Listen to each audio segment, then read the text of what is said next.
Welcome to the Hardcore Closer Podcast. I'm Ryan Stewman, founder of HardcoreCloser.com, and this podcast is all about helping you, the salesperson, close more sales. And look, whether you're selling cars, homes, financial services, consulting, whatever it is that you sell, this podcast is dedicated to help you generate higher quality leads, increase your closing ratios, and show you how to charge premium fees for the items you sell so you can get paid what you're worth. Welcome to episode number 76 of the Hardcore Closer Podcast, and I am so glad you are here. Look, if it's your first time, then make sure you check out all the previous episodes. There's at least 75 of them, depending on when you're watching this or listening to this. And I need you to leave me a review on iTunes. Listen, here's the thing. It helps the show a ton, but more importantly, I'm on this mission to reach 300 million salespeople.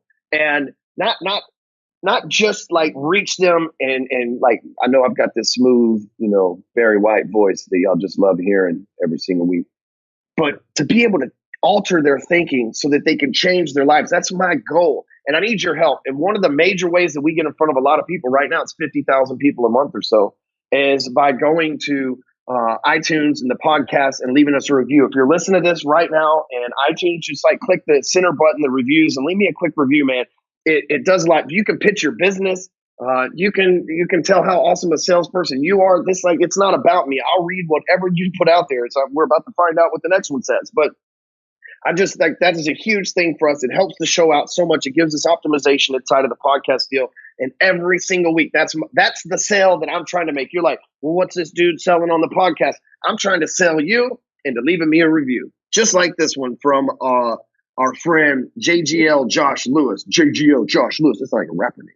He said, worth a listen to or 10. 5 stars. Says, Stewman absolutely rocks it in this no BS show. THC is geared towards those of us that are trying to make 7 figures a year. The show has loads of amazing content and worth listening to over and over. Josh Lewis, JGLroofing.com. You see what I'm saying? Like, that's Josh. He's roofer. And JGLroofing.com. See, I'm advertising his business in front of potentially 50,000 people this month because he left us a review. I'd like to do the same thing for you. And I realized that all that just rhymed. Okay, let's just like get past that for a second there. I realized that. But the other thing is Crest Exteriors here in DFW. They sent me a bunch of cool stuff today too. They do a bunch of reno work and things of that nature. They did one of our flip houses. So shout out to those guys for sending us t-shirts. I don't really wear hats, so I gave your hat to my boy Pat. Damn, it's just like I should be a fucking rapper. I'm on a roll with flow this morning. And so, but I gave your hat to my boy Pat, and probably he'll wear that. And it was a snapback, and I appreciate that. So anyway, but shout out to those guys, and then obviously Josh Lewis, JGLroofing.com. Thanks for the review. Before we jump into this episode, I got something I want to share with you, and I want to talk. It's like totally side from what the meat of this show is going to be about, but I want to talk to you about alignment and an alignment with every area of your life, like alignment with who you're supposed to be, an alignment with who you are, an alignment with what your purpose is, an alignment with how you're supposed to execute that purpose. Like you've got to think about alignment in your life.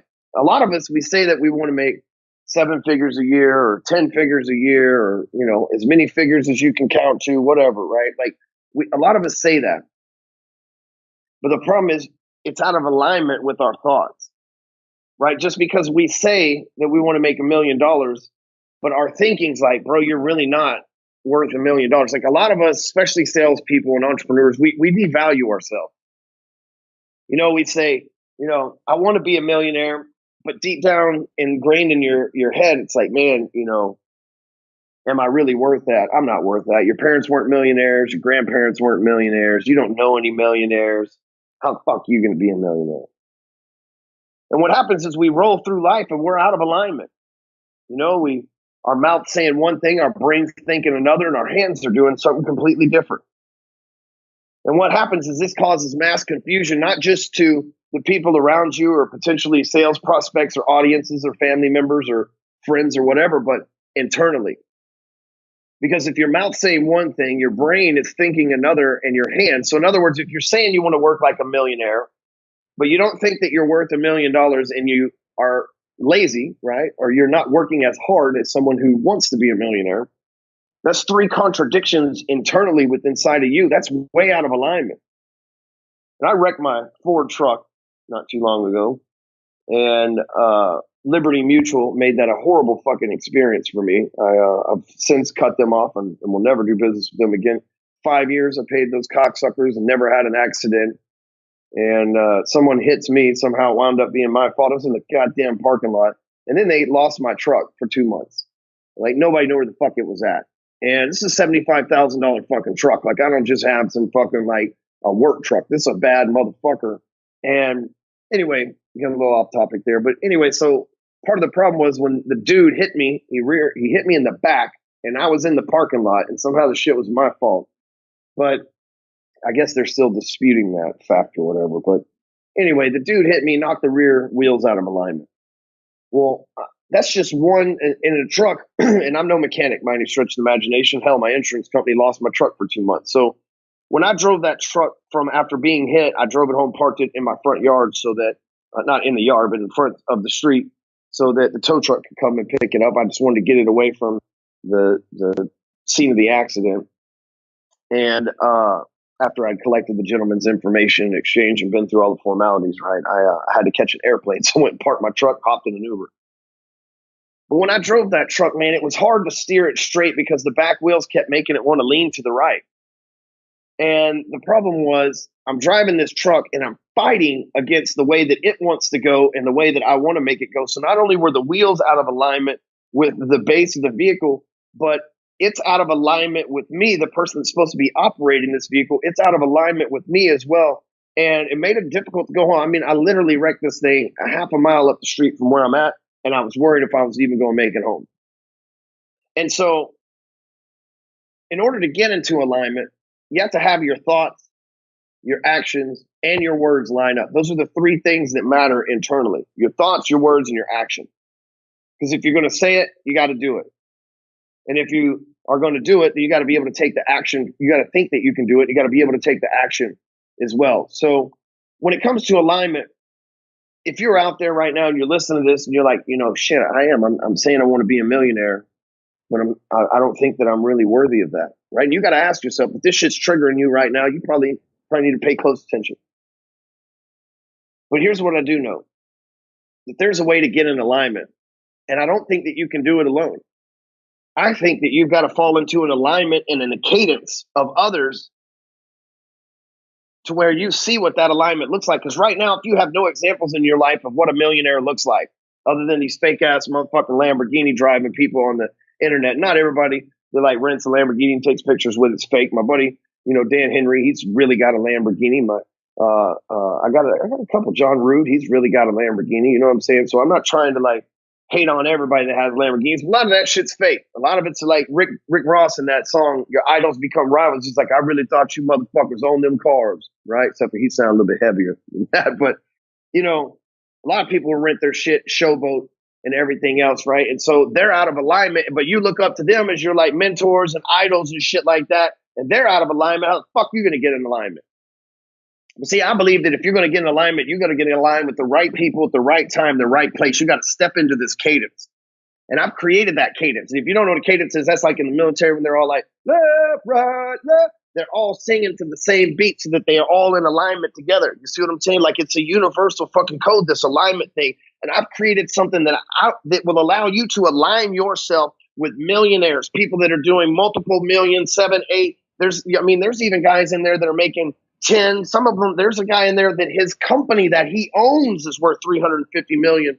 Like maybe you heard of him. His name's Russell Brunson. So Frank Kern's a member as well. Like we've got some superstars in our mastermind, and I want you to step into alignment with our mastermind. We call it the Break Free Academy Entourage. And you can check it out at breakfreeacademy.com/entourage.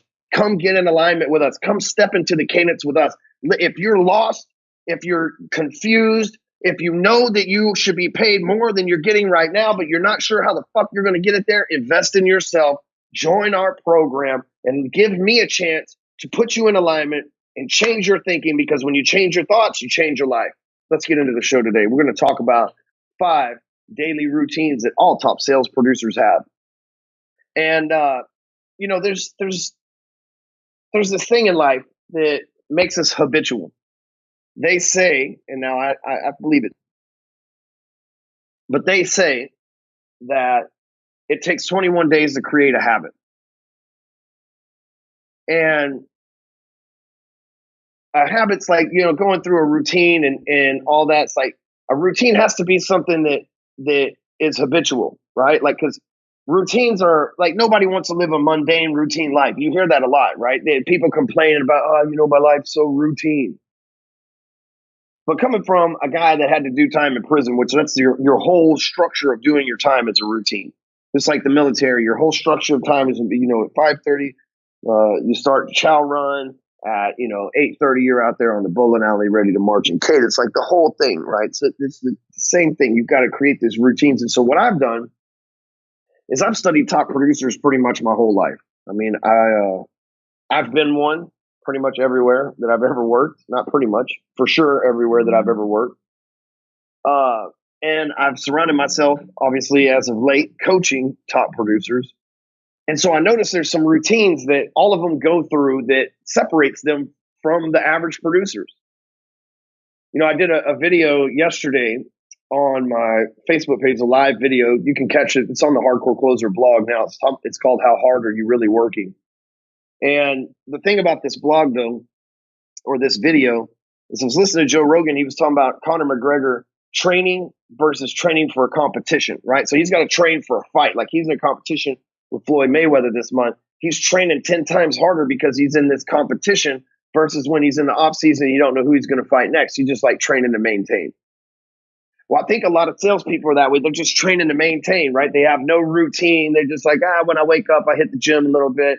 When I get to the office, I hit the phones a little bit, send an email here or two, maybe follow up with somebody, right? But when you fall into a routine, right? When you, like right now, when I wake up, it's 5 a.m. I was 4:38 this morning.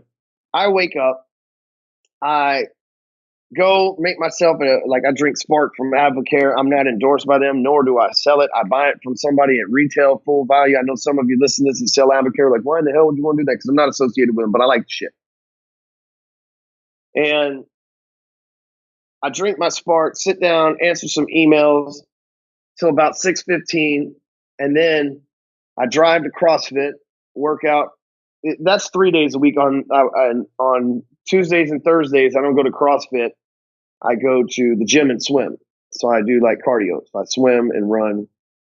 But regardless, I leave my house about 6:15 so that I can show up to exercise at 6:30. By 7:30, I'm done exercising. By 7:45, I'm back at my house, shower, out the door at 8:30, in the office by 8:45, maybe 9 o'clock if I stop and get breakfast somewhere.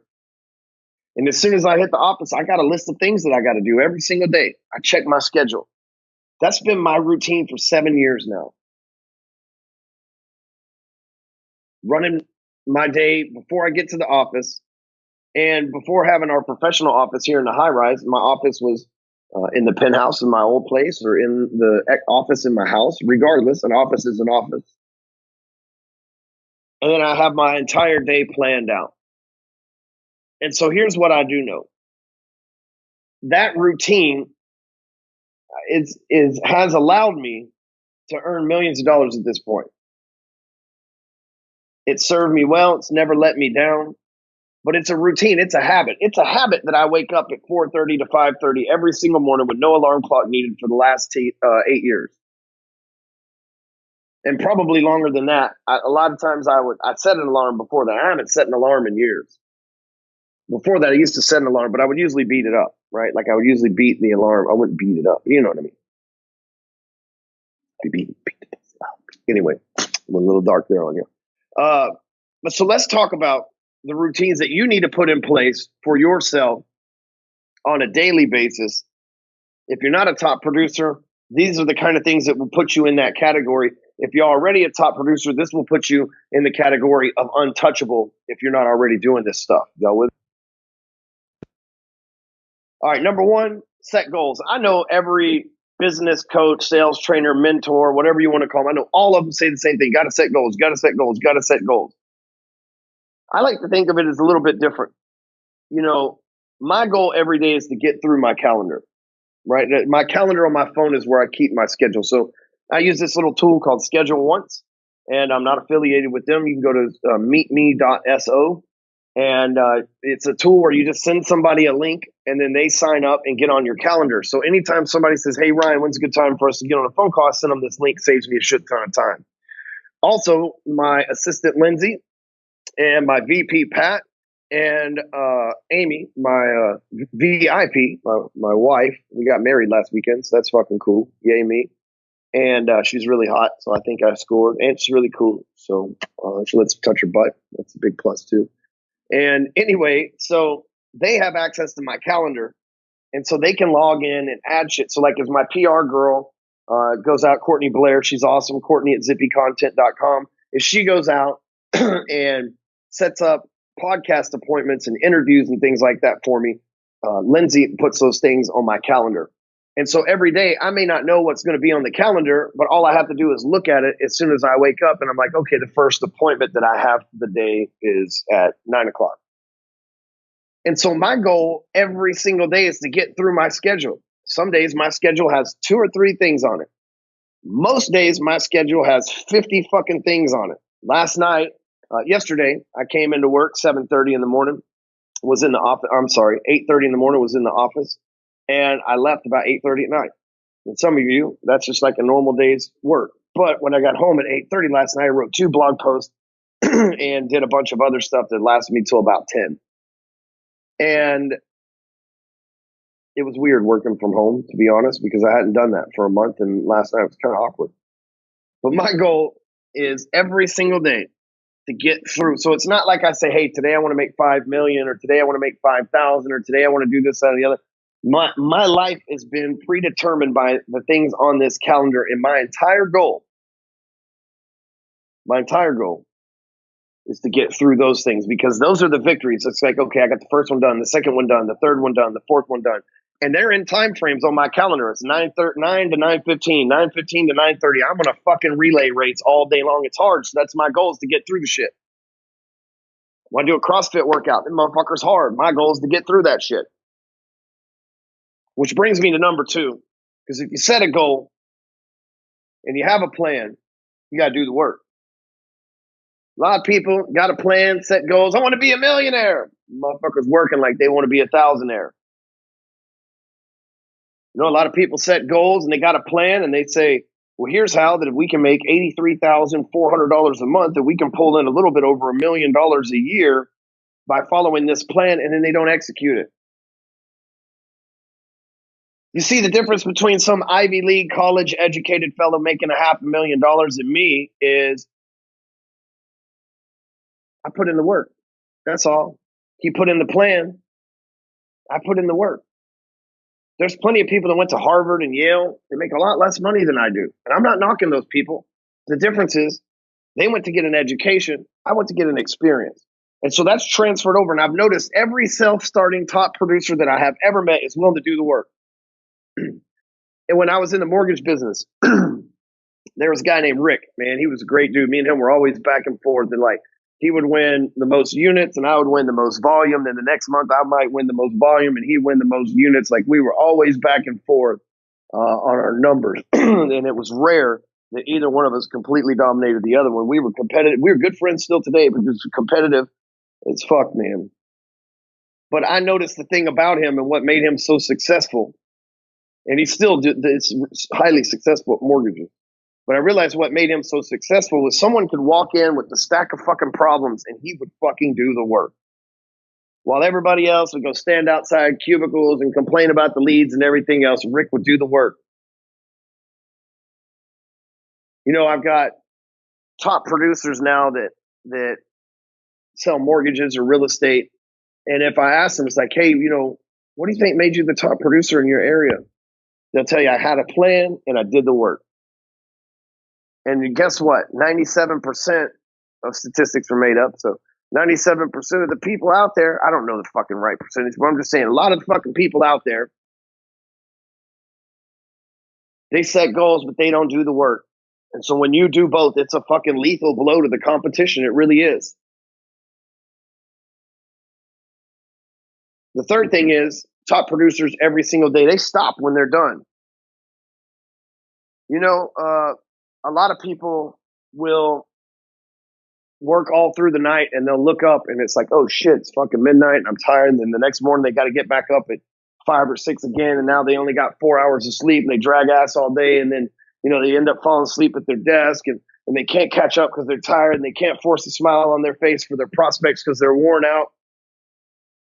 Top producer's job is to do the work and then stop when he's done. When I get through my schedule for the day, sometimes it's 10, sometimes it's 4, sometimes it's 6, 8, it don't matter. But when I get through my schedule for the day, it's time to fucking stop. Because here's what I know. If I'm going to stay at the top, I'm going to have to take breaks. If my entire life revolves around my work, my job, my business, and I don't ever put any investment or effort into my family, my friends, my outside life, my hobbies, traveling, whatever the case it is, date night with the wife, all that good stuff. If I don't fucking invest in that shit, guess what happens? If I don't invest in that shit, guess what happens? I go crazy, just like most of you. You're like, fuck, my whole life revolves around my fucking work, and I hate this job. Yes, it pays my bills. Yes, it's good money, but I'm here all the fucking time, and I hate it. And I can't fucking leave when I'm done with work. I have to fucking stay until the fucking bell rings. See, what I know is if you can bring that balance home, and it's not, if you're not married, it's fine, man. I'm not just saying anything about being married, like, but whatever that is, that relationship with your mom and dad, your brother, your sister, your cousin, fucking your friends, whatever, like, if you can't take that shit home, when I say home, that's what I mean, like your family of choice. If you can't bring balance at home, you'll never be balanced enough to be able to go to the top. You might hit top producer once or twice, but you'll never steadily be there. This is a daily habit. When my job is over, let's say it's 6 o'clock, I'm fucking don't look for other shit to do for the day to get ahead of the day tomorrow. I don't do that. I go home. I spend time with people I like, my friends, my family. Because I need that fulfillment. The fact that the money that I make here, being able to turn around and buy my time back to where I can spend it with my family is huge for me and them. It's rewarding and it makes me love my job even more. You dig? Number 4, you got to make new connections every day. Every single day. If you're going to be in sales and you're going to last, you've got to make new connections every day. Even though Robert put no connections, you mistyping motherfucker on my little thing here. I'm sure he'll edit that out. But leave it in there. Fuck it. Don't edit it out. But make new connections every single day. So yesterday, last Monday, I went down and talked to the bank, Frost Banks here in our building. I went down there and talked to them about refinancing some of my real estate portfolio since they're here in the building. It's super convenient. I like to have a banking relationship because I don't have one of those already. And I should because I have enough money in the bank to where I should, but the bank I use is Bank of America, and it's not enough money there, but it's probably enough in a place like Frost. So anyway, I'm having this conversation, and he says, hey, man, I got somebody I want to connect you with. And I thought, all right. This guy's like, I thought the dude was passing me off. Like, he didn't want to do my loan and shit. I'm like, I don't know why. I got good money, good credit shit. You know what I'm saying? Like, you don't like tattoos? What's the matter? I smell like weed in your bank. But anyway, so this dude comes up here yesterday that was introduced to me. It's a new connection from the bank. And he shows up, and I thought he was the bank. So I'm like, here's what I'm trying to do, man. Right now, I got a 2-for-1 deal on a 5% fixed interest only for 6 months at a time. I'm about to refinance it to a permanent. So what I'm doing is buying houses against the line of credit, rehabbing them with the line of credit, putting my cash up for the line of credit, selling them, refinancing them off, pulling my cash back out, expanding the line of credit, going and repeating that business and building a portfolio. And the guy says, oh, cool. I can help you with that, but I'm not the bank. And I'm like, oh, all right. I thought homeboy was blowing me off. And he says, no, man, what we are is he didn't say it like this. This is how I'm going to say it. He's like, we're the plug for houses. Like, he's all professional fucking dude. And he's like, hey, man, we have all the houses. And so he starts giving me this like portfolio of houses. These motherfuckers got like 7 deals a day coming in, like deals I would buy all day, every day. And why? Because fucking every day I'm searching for new connections. You know, the bank hooked me up. I met this guy at the office. Next thing you know, now I got the pick of the fucking county when it comes to fucking houses. No more auctions, no more bullshit. I can't wait to buy another house from this cat. I'm just waiting to sell my one in Dallas. which by the way, last week I did some, like, what I consider some pretty baller shit. It was fucking cool. I went down to the auction and I paid cash. It was actually like cashier's checks, but I mean, it was fucking cash we had to put in there. So I went down and I bought a house. And so sight unseen, a little scary. It's kind of like an episode of Flip This House. It's like, oh man, this motherfucker's dump. And it was, and it is. But I bought it for $192. And it has taxes about 13 grand, which I'll just pay those when I sell it. As long as they don't try to foreclose, then I'll pay them. If not, we'll just hold them off. And it needs 50 grand to work. And it is a badass house in a badass neighborhood where nothing in the neighborhood has sold for less than 330 in the last year. And so all I got it, and it was one original owner. He actually took title of this house on the day I was born. So let me just say there's a lot of outdated shit that we got to fix in there. $50,000 worth of work between the roof, foundation, and all the other shit. But here's what I do know. That I'm going to be into this thing for about $255, and we're going to sell it for $325. I put a little picture on Instagram of us like sorting through the cashier's checks. I'm like, everybody's always taking pictures of like ones and tens and fives and like stacks. You know what I'm saying? It's like, this is what real money looks like. And we ain't out here buying Lamborghinis. We're buying income properties. So, you know, I might be able to pull, this thing's got a pool and everything in it. So I might be able to pull 80 to 100 grand out of this after real estate commissions and stuff. It might be, 65, 70 grand that we can do in 2 months in one of the hottest markets in the area right now. And the reason why I'm sharing that with you is because that's where I'm trying. If you're out there and you're listening and you got properties in the DFW area, like, hit me up. I'm good at this. I don't want any bullshit. You're not going to pull no wool over my eye or anything like that. But if you got a legit source of houses, and I'm always looking for it, that's where I'm making my new connection. Right? Every single day at Hardcore Closer and Break Free Academy, we get leads that come in. Those are new connections. My new connections I'm looking for are people that can help me advance my real estate agenda. Just saying. Number 5 daily routine that all top producers have is they follow up. And that right there, I could have just done a whole show. I've already done 50 fucking shows on follow up, but I've said it a million times. I'll say it 1,000,001. Follow up is what separates an average salesperson from a top producer. Right? That's quotable. Robert, turn that shit into a meme. Follow up is what separates an average salesperson from a closer. And here's the thing. The marketplace knows this too. And they want you to follow up with them because when you follow up with them, you act like you actually want their fucking business, and people want you to fucking beg for them.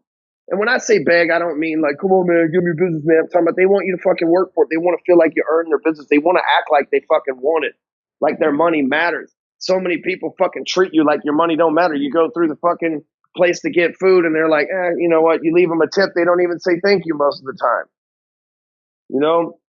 I had to chase down the fucking waitress leaving Sunday from Pensacola, Florida. We were on a little family vacation. I had to chase the waitress down just to fucking be able to pay my check. And so the people want to feel like you actually want and appreciate their money as a salesperson. Because so many people act like they don't want or don't need, because like when you go to the cashier at Home Depot, they don't give a fuck. They're making $12 an hour with or without your punk ass. That's how they think, right? Bitch, I ain't no hurry to say thank you or be happy. I'm make the same money whether you buy this goddamn wood or not.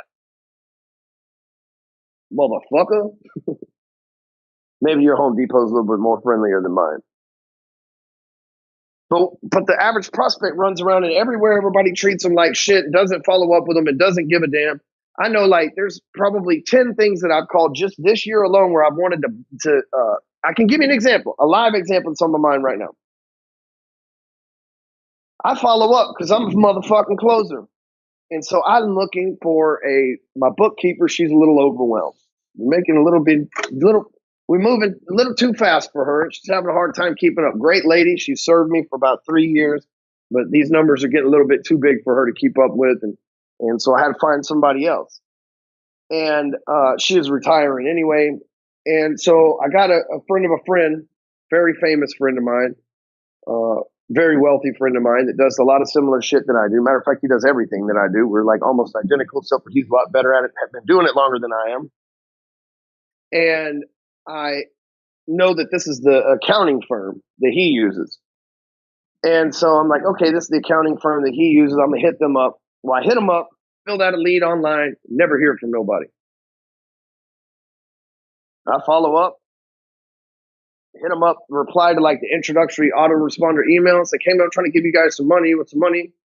I call up there the next day, nobody answers. I leave the guy a message the next day. I'm like slick enough internet guy to figure out like if your name is Charlie and your domain to your company is blah, blah, blah, then it's either going to be your first initial last name or your first name and the company, right? So I got a hold of the dude via email and I sent the guy an email and then finally he hit me back. He had an assistant hit me back. But like, and I don't even know why I'm still trying to give these people my business. I guess just because I'm trying to take my friend's advice. But what I'm saying is like, there's a salesperson who's potentially going to make a good commission off me every month because I'm going to need quite a few fucking things accounted for 6 different companies and shit like that. And, you know, it's starting to get fucking complicated and expensive at the same time to keep up with the books. And so it's going to be a lucrative account for these guys. But yet I can't get them to follow up for me to sell me the shit. But yet my normal CPA, my man Gene Stoner, who if you got money, you need to go see Gene, stoneralbright.com. My man Gene, he'll follow up with you relentlessly because he's the closer. If he wants your business, he gonna follow up with you relentlessly. And if you don't want your business, he gonna follow up with you telling you where to go relentlessly. And that's why Gene's my main CPA, you know. I'm just trying to find a bookkeeper on the side to make Gene's job easier and somebody to keep stuff internal. But with Gene, when he follows up with me, I want to spend the money I spend with him every year because I feel like Gene's fucking working hard for me. He's following up with me, sending me stuff. Last night I hit Gene up, hey man, I'm about to buy this house. I need my 2016 tax returns. I got my business ones, can't find my personal ones. Can you send me them? He's like, is the morning okay? I'm like, yeah, absolutely. Dude, all the banks and stuff are closed. By 10 o'clock last night, I had the shit in my inbox. He's like, the team pulled it together for you. Followed up with me. He's already made the sale. I'm not going anywhere, but he's still following up. That's the routine. That's the habit that fucking top producers have. So let's go over these one more time really quick. We got, they set goals. Top producers, 5 daily routines all top sales producers have. First of all, they set goals. Second of all, they do the work, right? Like it's one thing to have a plan. It's another to execute that motherfucker. Number 3, they stop when they're done. That's a huge part of balance. How are you going to be happy at work if you're not happy at home? You can't just stay at work looking for shit to do, try to get ahead of the next day. Stop when you're done, get your rest, take a break, come back out and hit it twice as hard tomorrow. Number 4, make new connections every day. Number 5, follow up. The big one. All right, be sure and get over to elevatortothetop.com and get a free paperback copy of my best-selling book, Elevator to the Top. And man, we have given a whole bunch of those away and sold a whole bunch. Some people refuse to buy. Some people are like, you ain't giving, I know kangaroo, motherfucker, you ain't giving me no free book. I'm going to Amazon, bitch. Like that's how some people, there's reviews on Amazon that say that motherfucker offered it to me for free, but I'd rather him sell me something. It's hilarious. But you can get it for free over at elevatortothetop.com. And if you want to get in alignment with us, which you should, I don't know why you wouldn't want to, it's breakfreeacademy.com/entourage. We'll catch you next week in the next episode. So just chill to the next episode.